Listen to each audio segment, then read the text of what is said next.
श्रीमान कहते थे कि बेटी बचाओ बेटी पढ़ाओ, एक लाइन वो चूक रहे हैं। उनको ये भी बोलना चाहिए कि बेटी पढ़ने के बाद तुम रोड पे आओ। ये धैर्य अब ऐसा वर्ड बन गया ना कि हाथ काट रहे हैं तो इसमें से धैर्य और प्यार मोहब्बत ये निकल रहा है। रोजगार और ये अनएम्प्लॉयमेंट की जो बात कर रहे हैं वो गांधी मैदान से दिखता है कि हम 20 लाख युवाओं को रोजगार देंगे, लेकिन अगर पटल पे दिखाने की बात हो तो वो 2024 और 25 से पहले मुझे नहीं लगता है कि उनको दिखेगा। फिर से आए हुए हैं, आए लाठियां बजाएं, यहीं पर गर्दनी बाग में बैठे हुए हैं। आज तो संख्या भी नहीं है। पेपर में आप रोजगार देना है, पेपर में रिटायर भी करवा दीजिए।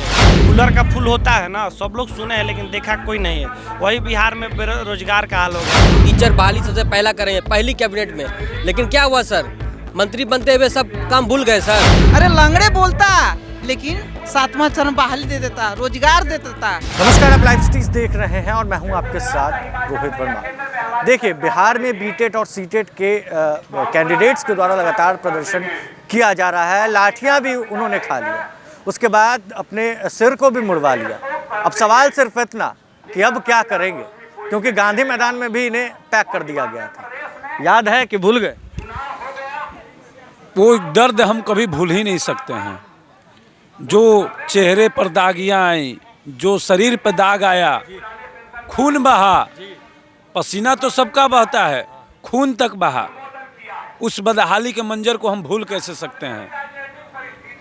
वो एक बहुत ही दुखद घटना थी, एक कहिए तो लोकतांत्रिक व्यवस्था के लिए एकदम ये हास्यास्पद घटना थी। अब क्या? अब फिर से आए हुए हैं, आए लाठियां बजाएं, यहीं पर गर्दनी बाग में बैठे हुए हैं। आज तो संख्या भी नहीं है उतनी, जो संख्या थी हमारी वो संख्या भी नहीं है। आइए बढ़िया से पीट सकते हैं, आकर पीटिए, फिर हमारे आंदोलन को दबाइए। सिर्फ चुनावी मैदान में जाकर भाषण दीजिए कि 20 लाख नौकरी देंगे और यहाँ पर आकर हम पर डंडे बरसाइए। हम तैयार बैठे हैं डंडे खाने के लिए। यहाँ हमारी संख्या भी नहीं है। 150 पुलिस लाइएगा, 150 के 50 भी लाइएगा तो आराम से पीट सकते हैं। 500 का जरूरत नहीं है प्रशासन का। आइए पीटिए हमें, लेकिन हम विज्ञप्ति लेकर ही जाएंगे। जब सरकार में नहीं थे तेजस्वी यादव, उसके पहले क्या क्या बोलते थे आप? यही पंडाल है, इसी पंडाल के नीचे राजस्व मंत्री आलोक मेहता जी बैठ करके मंत्री बनने के 3 दिन पहले, सरकार बनने के 3 दिन पहले आए थे और बोले थे, इसी पंडाल में बैठकर माइक पर बोले थे कि आप लोग का मांग जायज है, जैसे ही हमारी सरकार बनेगी आप लोग की विज्ञप्ति हम देंगे। और अभी जब उनके पास जाते हैं तो बोलते क्या हैं, तो होगा, बहुत जल्द होगा, काम चल रहा है। तो उस समय तो आप भी बोलते थे कि बीजेपी भी बोल रहा था काम चल रहा है, बीजेपी भी बोल रहा था काम चलेगा। फिर तो वही हाल है आपका भी। फिर अंतर क्या रह गया दोनों में भैया? आप मंत्री बन गए, विधायक से मंत्री बन गए, हमें भी छात्र से शिक्षक बनाइए। जैसे आप योग्य थे मंत्री बनने के लिए, विधायक बने हुए थे, वैसे ही आप भी मंत्री बनाइए। मैं मंत्री बने हैं तो हमें भी शिक्षक बनाइए। विधायक से मंत्री बन गए, आपको शिक्षक बनना है, सिर भी आपने मुड़वा लिया, अब आगे क्या? हमने सर विगत 2 दिन पहले अपना सिर मुंडवा के विरोध प्रदर्शन किया कि जो आप पेपर में बहालियाँ करा रहे हैं उससे रोजगार नहीं होता। पेपर में आप रोजगार देना है, पेपर में रिटायर भी करवा दीजिएगा। पेपर में रोज़ाना की बहाली होंगी, नियुक्तियाँ की जाएंगी, लेकिन पेपर में सही रह जा रहा है, उसको पटल पे नहीं दिखाई दे रहा है। कूलर का फुल होता है ना, सब लोग सुने हैं लेकिन देखा कोई नहीं है। वही बिहार में बेरोजगार का हाल हो गया। सब कोई कहता है कि रोजगार आएगा, रोजगार पे काम करेंगे, रोजगारी के लिए कोई काम नहीं होता है सर। हम लोग सर 3.5 वर्षों से मांग कर रहे हैं प्राथमिक शिक्षक बहाली की, 1-2 दिन से नहीं।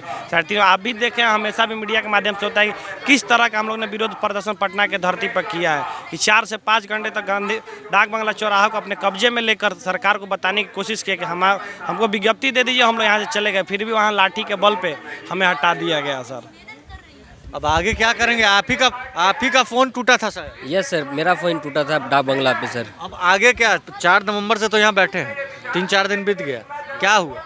हम लोग सर शीतकालीन सत्र का वेट कर रहे हैं सर। हम लोग उस समय आमरण अनशन करेंगे ताकि हमारी मांग को वहाँ पे पहली प्राथमिकता दिया जाए और हम लोग की नोटिफिकेशन जल्दी से जल्दी जारी किया जाए। आपको हम कुछ दिखाना चाहते हैं, देखिए सर, यही आलोक कुमार मेहता जो हैं आए हुए थे पंडाल में सर। देखिए सर, यही आलोक कुमार मेहता हमारे पंडाल में आए हुए थे, बोले जैसे ही सरकार बनेगी तो हम आपकी प्राथमिकता देंगे और टीचर बहाली सबसे पहला करेंगे पहली कैबिनेट में। लेकिन क्या हुआ सर, मंत्री बनते हुए सब काम भूल गए सर। हमारे साथ आंखों में आंसू थे, आप बोले ये आंसू आपका जायज़ नहीं जाएगा, सब कुछ जायज़ है, आपका मांग जायज़ है। आके क्या बोले? आपके बोले जैसे ही हमारी सरकार बनेगी पहली कैबिनेट में आपकी शिक्षक बहाली देंगे। क्यों? मंत्री बनने के बाद भूल जाते हैं सर, अपोजिशन में रहते हैं बहुत बात बोलते हैं सर। हम लोग का दुख दर्द समझिए सर, हम लोग वेल क्वालिफाइड हैं सर, हम लोग को स्कूल भेजिए सर, रोड पे मत रखिए सर। अच्छा ये बताइए, ये सवाल तो कोई नहीं पूछेगा, अगर शिक्षक बन जाते हैं बिहार को कैसे बदलें? सर हम लोग बेसिक स्ट्रक्चर जो होता है ना उससे स्टार्ट करेंगे सर। जो स्कूल की व्यवस्था है वो बहुत ख़राब है सर। देख लीजिएगा सर, 200 बच्चों पे एक शिक्षक आता है, कैसे पढ़ाई क्वालिटी ऑफ एजुकेशन दीजिएगा सर? तो वो लोग हम लोग जो बैठे हुए हैं सर स्कूल में जाएंगे तो ऑटोमेटिक है वो सर व्यवस्था बदलेगी, शिक्षा का स्तर लेवल बदलेगा सर। ऐसे हवाई में थोड़ी बदलेगा सर। बोलेगा कि हम स्कूल चला रहे हैं, मतलब खंडर बना दिए हैं सर व्यवस्था को, बिल्डिंग बना के बिना विद्यालय बच्चे हैं लेकिन शिक्षक नहीं है, इससे व्यवस्था ठीक नहीं होगा सर। हम लोग को भेजिए वहाँ। चलिए आप आइए, आप एक बात बताइए, 3.5 वर्षों से हम द्वंद्व झेल रहे हैं, रोड पर डंडे खा रहे हैं और शायद 1 साल खाएं चुनाव के चलते। तो क्या जब हम 4-5 साल डंडे खा कर स्कूल में पढ़ाने जाएंगे तो क्या मेरा मन करेगा कि हम उचित शिक्षा दें? मेरा मन तो टूटा हुआ है। मेरा मन जो पढ़ाने वाला है अभी, मेरा तो मन टूट गया है, तो हम कैसे शिक्षा दे पाएंगे? हम तो फिर सोचेंगे कि बहुत डंडा खाएं, चलो अब आराम करते हैं, ये हम बोलेंगे। क्या लगता है कब तक ऐसे बैठे रहना है आप लोगों को? कब तक इंतजार कीजिएगा? 3.5 साल बीत गए। 2 कंडीशन है। पहला कंडीशन नोटिफिकेशन तक, अगर नोटिफिकेशन नहीं मिलेगा तो जब तक है जान, इसके बाद हम लोग चले जाएंगे, मर जाएंगे, चले जाएंगे। कहाँ चले जाइए? अब गोलोक में मर जाएंगे तो चले जाएंगे, नहीं तो नोटिफिकेशन मिलेगा तो चले जाएंगे। अगर नौकरी मिल गई तो? नौकरी मिल गई तो अच्छी बात है, हमारा हक मिल गया। और हक के लिए लड़ाई करना कोई खराब बात नहीं है। लिखा भी गया है, अधिकार खोकर बैठ रहना यह महादुष्कर्म है, न्यायार्थ अपने बंधु को भी दंड देना धर्म है। उम्मीद कितनी है इस सरकार? उम्मीद हमें अपने कर्मों पर है, हम ले कर रहेंगे। ठीक है, सरकार के देने से नहीं, हम छीनने की कोशिश में है। छीन लीजिएगा? हाँ, छीन लेंगे, एकदम बिल्कुल छीन लीजिए। एकदम। देखिए सर, छीनने के लिए हम दिव्यांग हैं, दोनों पैर से हम चल नहीं सकते हैं, सब लोग जानते हैं। तब भी आकर आप गर्दनी बाग में धरने पर बैठे हैं और 22 अगस्त को बुरी तरह से लाठीचार्ज किया गया था हम पे, और हम बेहोशी की हालत में थे। हमारे साथी लोग गांधी मैदान में डॉक्टर से ट्रीटमेंट कराए, उसके बाद हम होश में, मुझे पंपिंग की जरूरत पड़ गई थी। क्या ये चीज़ पुलिस प्रशासन को नहीं दिखता है? ये चीज़ सरकार को नहीं दिखता है? सरकार हमको लंगड़ा से नाम रख के दिव्यांग कर दिया। आप लोग सब लोग जानते होंगे, पहले लोग लंगड़ा बोलता था, अब दिव्यांग। एक बात बताइए, लंगड़ा से दिव्यांग बोल के लोग क्या हमको दे दिया है?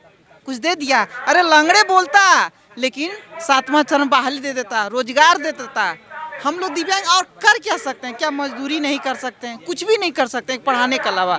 आखिर में ये फील्ड हम क्यों चुने हैं? इसीलिए रोजगार के लिए ना। हमारे कई हजार साथी घर में पड़े हुए, हमको सक्षम है आने में तो हम आगे, बाकी लोग तो आने में भी सक्षम नहीं है।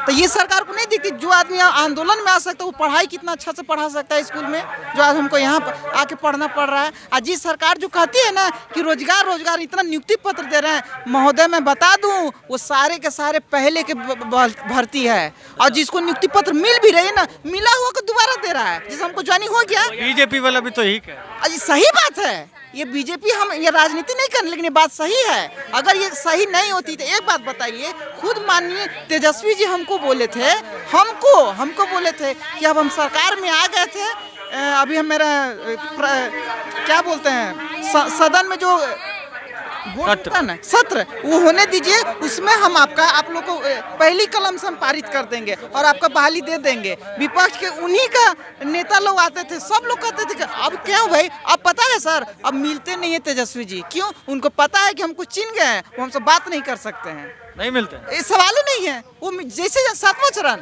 गेट आउट, वो एंट्री नहीं देते अपने आवास में। आप पहले आइए, बैठिए, चाय पानी पीजिए। पहले चाय पानी? जी हाँ, इतना स्वागत होता था। पहले चाय पानी मिलता था, जाते थे तो। अब क्यों यहाँ पर आप लोग अकेले बैठे हैं? कोई आया मिलने? सर अभी तक तो कोई भी नहीं आए हैं, ना तो रूलिंग पार्टी के आए हैं और ना तो अपोजिशन पार्टी का तो खैर समर्थन है, और रूलिंग पार्टी में भी माननीय संदीप सौरभ सर और माननीय मनोज मंजिल सर का हमेशा से हमें समर्थन मिला है। तो इसके लिए हम 7th फेज के स्टूडेंट तहे दिल से उनका शुक्रगुजार हैं।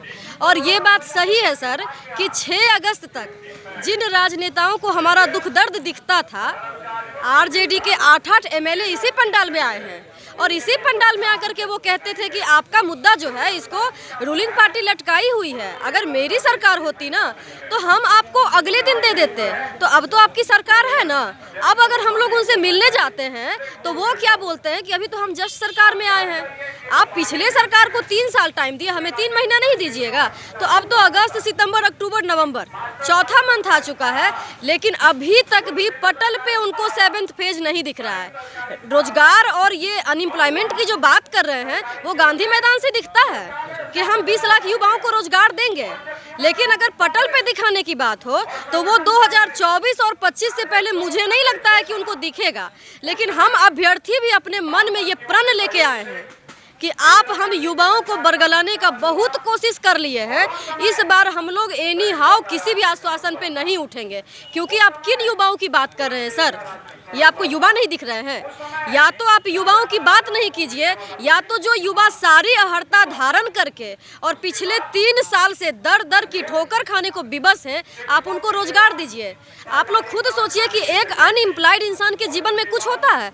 बेरोजगार युवाओं के जिंदगी में सबसे बड़ा श्रृंगार रोजगार होता है। अगर आप उसे रोजगार नहीं दीजिएगा ना तो समाज और बाहर के लोग तो दूर की बात है, घर वाले तक उसकी इज्जत नहीं करते हैं। घर वाले क्या बोलते हैं? घर वाले सर अब हम लोग को क्वेश्चन मार्क करते हैं कि तुम लोग रोज रोज का क्या नाटक लगा रखे हो, तुम लोग सच में क्वालिफाइड हो या चल क्या रहा है तुम लोग के लाइफ में, मतलब ये नौटंकी लगा रखे हो। अब तो वो लोग, हम लोग बाहर का ताना सुन सुन के तो परेशान थे ही, अब खुद सोचिए अब घर वाले भी हम लोग पे कमेंट कर देते हैं, और इसकी जिम्मेवार भी तो गवर्नमेंट ही है ना।